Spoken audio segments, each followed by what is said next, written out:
This true story could have happened when my mother-in-law remarried a handsome man who was quite young.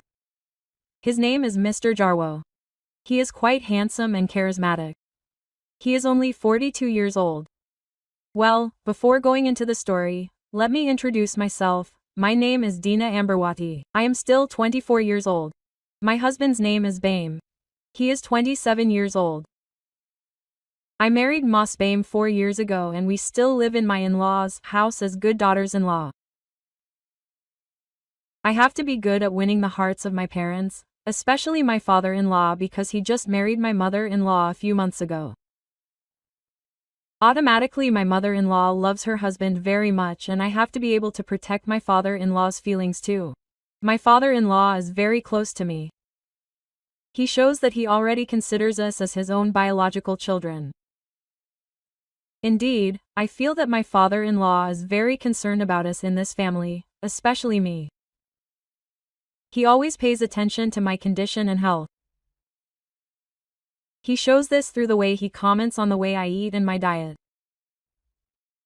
Son, if you may give me some advice, Dina should exercise regularly so that she stays slim so that her husband will always love her, she said at that time when I had just finished eating. Thank you, sir, for the advice. You are very considerate, I said in response to her words. Dad, my in-laws are getting closer to me and our closeness reached its peak when my husband Mas Baim went out of town to take care of his work. Here's the story. One morning, my mother-in-law went to the market to buy kitchen supplies. It was still 5 a.m. I woke up and started cleaning the house. I do that every day so that I can lighten the burden on my mother-in-law who is tired of taking care of such a large and spacious house. I cleaned the entire house, swept the floor from the kitchen to the living room, and included my father-in-law's room too. When I took a few steps into my father-in-law's room, I was very surprised. I forgot that my father-in-law was still in the room. For a moment I gave up my intention to sweep his room. However, I saw some cigarette butts and ashes scattered on the floor. Finally, I forced myself to continue sweeping. At that time, my father-in-law was sleeping soundly. However, while sweeping, my broom accidentally hit the edge of my father-in-law's blanket. Then the blanket fell to the floor and I saw my father-in-law in a condition where the cover was not visible. I was shocked, but I continued sweeping, cleaning the dust under the bed. I glanced at my father-in-law a little. However, at that time I felt embarrassed because suddenly my father-in-law woke up. He saw me sweeping the floor of his room and hurriedly picked up the blanket that had fallen earlier.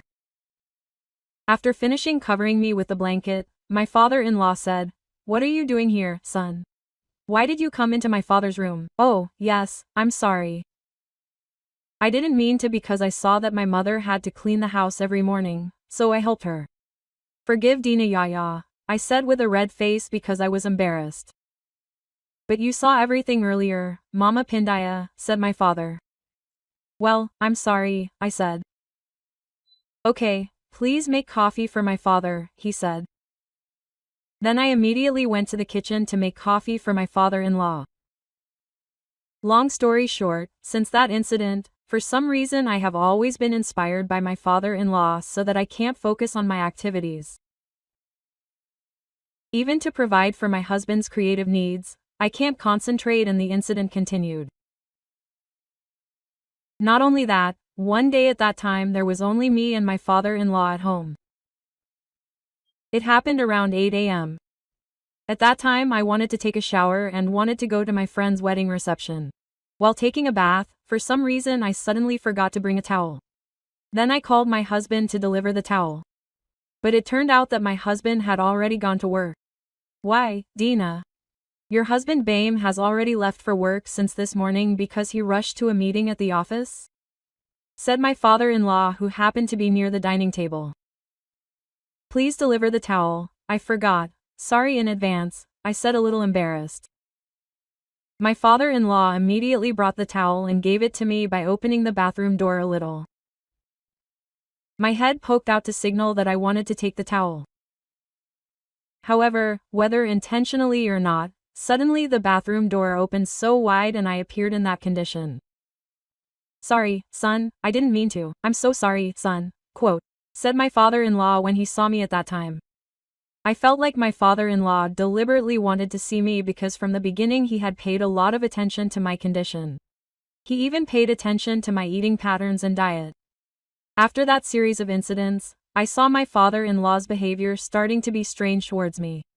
He often paid attention to me secretly. He often glanced at me from a distance until one day my father-in-law came to see me sitting in the back garden of the house. "What are you doing, Dina?" he said. Dad, no, yeah. I'm watching the fish in the pond." "Come here, sir, sit here," I offered. That day my father-in-law invited me to chat and joke around. Slowly I became amazed and entertained seeing my father-in-law. And while we were chatting, suddenly the weather became cloudy, the sky became dark. Then we continued the conversation in the family living room. There was the latest Yamaha NMAX Turbo that my husband had bought the other day. At that time, my husband and mother-in-law happened to be both not at home.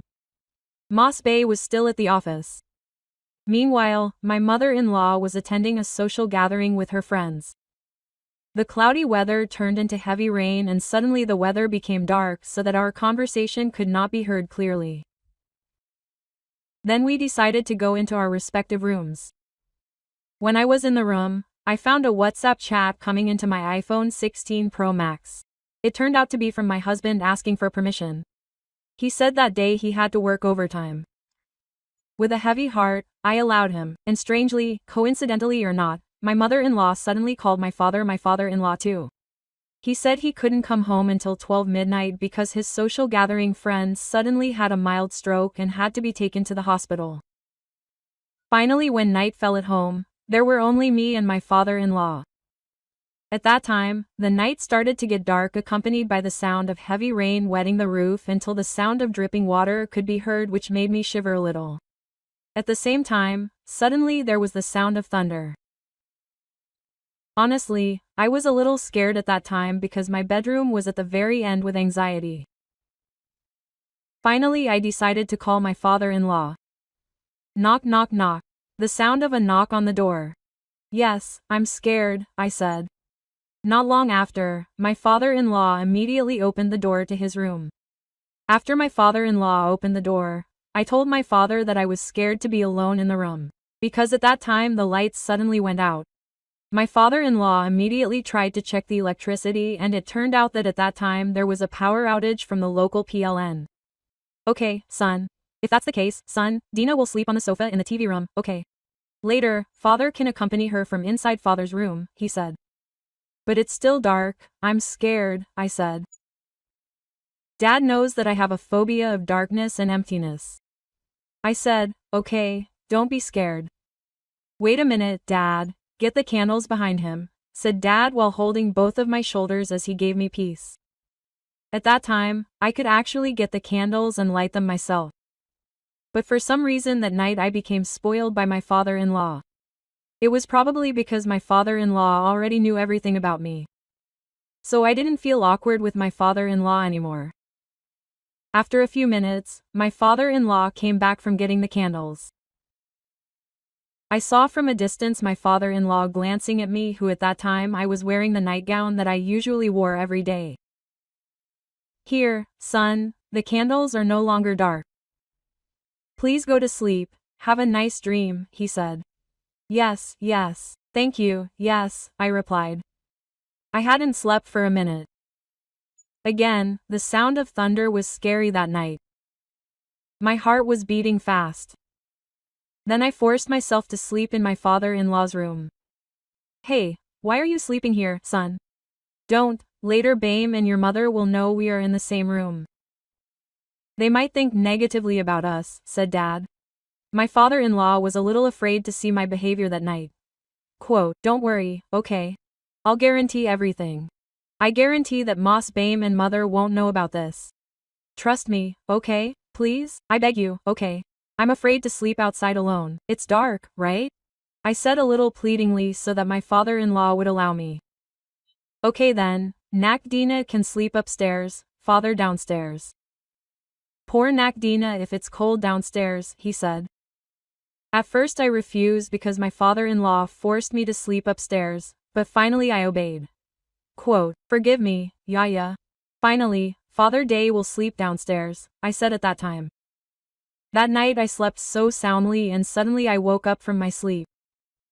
Apparently, my father-in-law was already next to me. Sorry, nah. Sorry, yeah, this was forced. Dad can't stand sleeping downstairs. Nah, it's really cold, said my father-in-law at that time while asking for a blanket.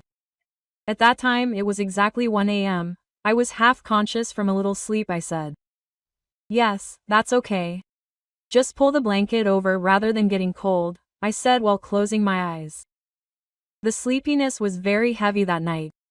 The sound of rain and the blowing of the night wind made the blanket unable to withstand the cold that began to pierce the bones. That night, my father-in-law and I were carried away by an unnatural creative atmosphere, and finally there was a creative work event that I had never expected before in my life. Everyone must also know that if there are two of us, anyone will definitely be creative by an atmosphere like that. Even that atmosphere happened repeatedly until many times. The atmosphere that could be said to be very dramatic started from the cold to the extraordinary warm. Previously, I had rarely found that from my husband. Because my husband is a super busy person. I, who had just gotten married, was in a position that really needed affection and really needed something called sharing creativity. That night was the first night I was given a valuable creative experience by my father-in-law. It didn't stop there, but it continued. In the morning, I woke up first to start cooking and cleaning the house. When I got out of bed, I noticed my father-in-law sleeping so soundly. When I was in the kitchen, I regretted it, my tears fell. I regretted betraying my husband. I realized this was wrong. It should have been, this should not be done. That day I cried in the kitchen. I regretted what happened that night. While I was absorbing my sadness, suddenly my father-in-law came over to me. Then my father-in-law stood in front of me. Seeing him watching me, I could only lower my head in shame. I couldn't bear to look at his face. "Forgive me, son. Last night I really made a mistake. I don't know what else to do. But if I may be honest, I like you," he said. Hearing that sentence, my heart was in a dilemma. I like him too. But on the other hand, I have sinned by betraying my husband. Yes. I also admire my father, but what about my mother and Bame? It all depends on us. We have to be good at covering everything up. My father-in-law began to seduce my heart, which was already covered in admiration. Finally I agreed to my father-in-law's wishes. Day by day I had more and more feelings for my father-in-law. The feeling grew until I found it difficult to control it. But I shouldn't be selfish. Mr. Jarwo is my own father-in-law.